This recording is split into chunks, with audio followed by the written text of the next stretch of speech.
अस्सलाम वालेकुम व्यूअर्स, क्या हाल है? ठीक है। खाना ख़जाना से आपको नीति का बहुत बहुत सलाम पहुँचे। आज मैं इफ्तार की मुनासबत से आपको रूखे गोश्त का कबाब बनाना सिखा रही हूँ। उसके कुछ इंग्रेडिएंट्स जो हैं वो ये हैं, यानी कि रूखा गोश्त 1 किलो, ठीक है। ये है चने की दाल, ये पूरा 1 कप आपको डालना है। 1 किलो में तकरीबन ये आधा पाव के करीब दाल है ये, और 1 पाव से थोड़ी कम डालें, आधा पाव ना करें। मेरे बॉल का आप हिसाब किताब देख लें, इतना अगर आपका हो तो ठीक है। और इसके अलावा ये हैं साबुत लाल मिर्चें हैं, जो आपने तकरीबन 2 बड़े खाने के चमचे डालने हैं, ठीक। ये है गरम मसाला, जिसमें है मतलब ये फुल गरम मसाला है, जिसमें ज़ीरा भी है, छोटी इलायची भी है, बड़ी इलायची भी है, दालचीनी भी है। फुल गरम मसाला है जो आपने 1.5-2 चमचे डालना, 2 चमचे अकॉर्डिंग टू योर टेस्ट। आप अगर 2, मैंने तो 2 डालें, अगर आप कम स्पाइसी खाते तो कम डाल लें। इसके अलावा ये है सॉल्ट, नमक भी तकरीबन 1.5-2 चमचे। और ये है लहसुन एक पूरा साबुत जाएगा। तो यहाँ तक तो आपको व्यूअर्स, अब ये मैंने चने की दाल धो के और साथ उसके गोश्त डाल रही हूँ, बिल्कुल रूखा गोश्त। इस तरह आपने डाल देना, साथ ये कुकर में डाल रही हूँ मैं, ठीक है। और उसके साथ मैं आपको बताऊंगी कि आपने ये सारे मसाले डाल के कितना पानी डालना है। ये तो हो गया हमारा पहला स्टेप, ठीक। अब ये है मिर्चें डालें, जो आपको मैंने बताई है 2 चमचे, 2-2.5 जितने। और ये गरम मसाला ये भी जाएगा साथ इसके। ये लहसुन जो मैंने आपको दिखाया था, ये पूरा लहसुन जाएगा, ठीक है, लहसुन। और इसके अलावा ये है आखिर में नमक। ये नमक आप देख लें, मैंने 2 चमचे डाले हैं, बाकी आप अगर कम डालते हैं तो आप कम डाल लें। अब ये मैं इसमें ना पानी, आप देख लें पानी की क्वांटिटी, एक पूरा बॉल है, ये इसके अंदर जाएगा। और आप मेरा तो ये जो पूरा मेथड है, मतलब सारा मसाला तकरीबन 3 सीटियों में बन जाता है, ठीक है। आपका कुकर कितनी सीटी में आपका गोश्त ये गलाता है वो आप देख लीजिएगा। और ये जो है आप ये बिल्कुल पानी, ये गोश्त और दाल जो है चने की दाल भी सख्त होती है और रूखा गोश्त है, तो ये बिल्कुल डूबा होना चाहिए। देख लें आप, नज़र आ रहा है आपको कि गोश्त बिल्कुल डूबा हुआ है। तो आगे मेरी 3 सीटी में हो जाएगा। अगर आपका 3 सीटी में नहीं होता तो आप अपने उसके मुताबिक लगाएं, लेकिन इसको ड्राई होना बहुत ज़रूरी है। अगर आपने इसमें पानी रह गया तो आप बिल्कुल इसका ढक्कन हटा के, सीटी हटा के, चूल्हे पे रख के पानी खुश्क करें। अगर आपने गीला रखा तो आपका कभी भी कबाब वैसे मज़ेदार नहीं बनेगी। बाकी का प्रोसीजर मैं आपको बाद में बताऊंगी। अब मैं सीटी लगा रही हूँ और मीडियम जो मसाला चढ़ाया था गोश्त का, वो अब मैंने सारा चॉप करके आपके सामने लेके आ गई हूँ। ये चॉप किया हुआ मसाला चॉपर में चॉप कर लीजिएगा। अब मैं इसको क्या करने वाली हूँ कि जो ये बकिया इंग्रेडिएंट्स हैं वो इसमें मैं डाल रही हूँ। आप गौर से देखिएगा, ये है तकरीबन 1 गड्डी के करीब बारीक चॉप किया हुआ पुदीना। ये है प्याज बारीक चॉप की हुई, तकरीबन 1 बड़ी है और 1 छोटी है। ये 2 अंडे हैं जो इसके अंदर कीमे के अंदर जाएंगे, जो इसका बाइंडिंग एजेंट का काम करेंगे। और ये है अदरक बारीक चॉप किया हुआ, तकरीबन 3 इंच का टुकड़ा ले लिया तकरीबन, और बिल्कुल बारीक चॉप किया हुआ, जिस तरह मैंने बारीक किया। इससे भी ज़्यादा अगर आप कर सकते तो कर लीजिएगा, ठीक है। और ये है हरी मिर्चें, वो आपने इनमें डालते जाना है। मैं आपके सामने डाल रही हूँ। ये हरी मिर्चें हैं तकरीबन 8 अदद है, 7 से 8।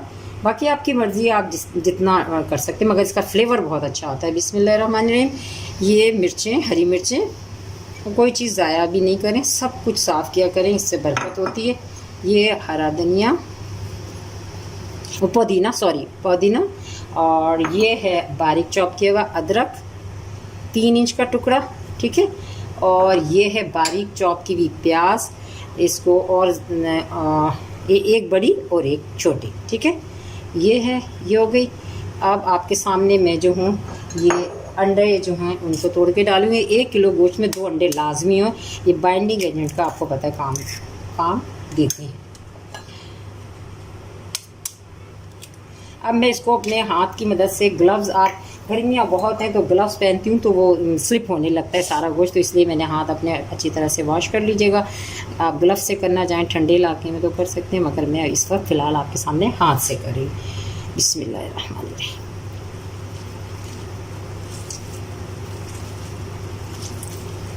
ये देखिए मैंने सारा मसाला मिला के इसे मिक्स कर लिया और ये अब मैं इसकी एक टिक्किया तो मैंने बना दी, शायद आपको प्लेट में नज़र भी आ रही है, दूसरी मैं बना रही हूँ और फिर मैं आपको फ्राई करके भी दिखाऊंगी कि इतना इस तरह होना चाहिए। हमारे यहाँ तो बचपन से ना ये रूखे कीमे के कबाब बनते हैं और अच्छे भी यही लगते हैं, बड़े ही क्रिस्पी होते हैं, बहुत मज़ेदार होते हैं। ये नहीं कि मैं बना रही हूँ अपनी चीज़ की तारीफ़ करें, हकीकतन मैं आपको बात बता रही हूँ, बहुत मज़े के बनते हैं। आप ज़रूर बनाइएगा और मुझे बताइएगा। बहुत दोस्तों ने फरमाइश की, मेरे दोस्तों, मेरे सारे व्यूवर्स, उन सब को के लिए ये मेरी तरफ से ईद का समझ लें और से।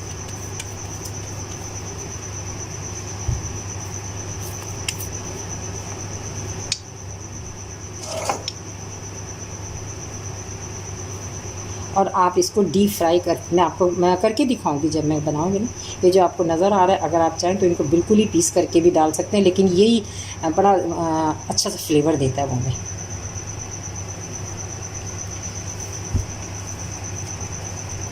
एक और मैं बना देती हूँ, फिर इसको मैं बना के पूरा बना के ना मैं आपको दिखाऊंगी कि इस तरह करके, जैसे हम लोग मतलब ऐसे ऐसे ज़रूर कीजिएगा जो इसके अंदर जो एयर होती है वो निकल जाए, और जैसे हम कोफ्तों को करते हैं फिर ऐसे ऐसे करें, ऐसे ऐसे करते हैं तो वो सॉफ्ट होते जाते हैं, एयर जो उनके अंदर होती है इजाफी वो निकल जाती है, फिर ऐसे। और बिल्कुल भी ये नहीं फटेंगे।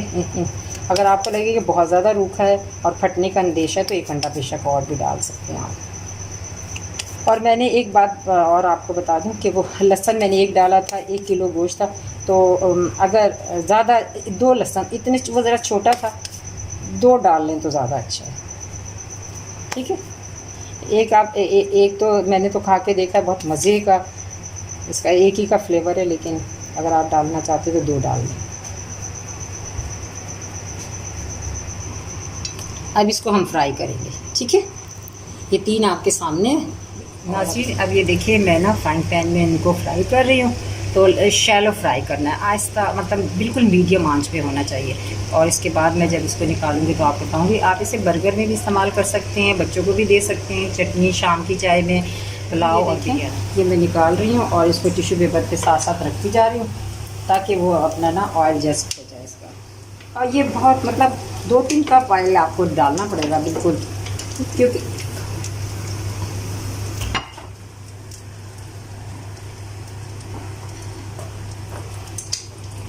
रूखे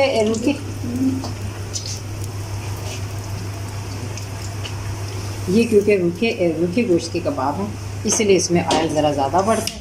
और ना हम नहीं 2 कप में फ्राई हुआ। नाज़रीन ये मैंने फ्राई कर लिए और इंतहाई क्रिस्पी और बहुत मज़ेदार फ्राई हुए। आप इसको पुलाव, बिरयानी और बच्चों को बर्गर में भी बना के दे सकती हैं, शाम की चाय के लिए भी इस्तेमाल आप लोग कर सकते हैं, इंतहाई मज़ेदार होते हैं। आप मेरे चैनल को सब्सक्राइब करें, लाइक करें और आइकन बटन को जो है प्रेस करें, और इसके अलावा कमेंट में ज़रूर बताइएगा कि आपको आपने बनाया और कैसा लगा, ठीक है।